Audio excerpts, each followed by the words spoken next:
আমি তাদের সামনে পিছনে পর্দা ঢেলে দিয়েছি, এরা দেখবে না তো।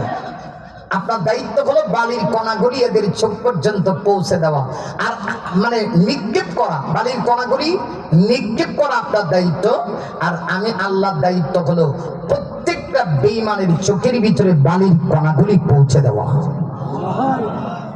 নবীজি আয়াত পড়লেন, দম করে ফু দিয়ে আমার নবীজি বেঈমান কাফেরদের চোখের ভিতরে নিক্ষেপ করলেন। এরা চোখ মুচড়ানো অবস্থায় নবীজি তাদের সামনে দিয়া এদের চোখে আঙ্গুল দিয়া যায়, কিন্তু এরা টের পায় না। সুবহানাল্লাহ, বাড়ি দিয়া কয়েন। নবীজি তাদের সামনে দিয়ে যাচ্ছেন, কিন্তু ওরা টের পাচ্ছে না। আহা, সেদিনকার দৃশ্যটা এমন। আবু বকর সিদ্দিক তো 6 মাস পূর্ব থেকেই আমার নবীজির অপেক্ষায়, কারণ পৃথিবীর শ্রেষ্ঠ আশিক হলো হযরত আবু বকর। আর আমার দেশে নবীর আশিক দাবি করে সকাল বিকাল গাঞ্জা খায়, সকাল বিকাল আব্বা খায়, বাবা খায়, দাদা খায়।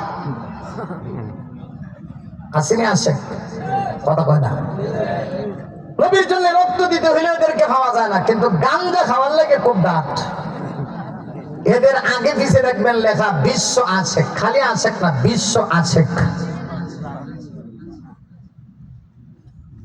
হযরত আবু বকর অপেক্ষমান, নবীজি ওই দিক দিয়ে চলে গেলেন খানায় কাবার কাছে।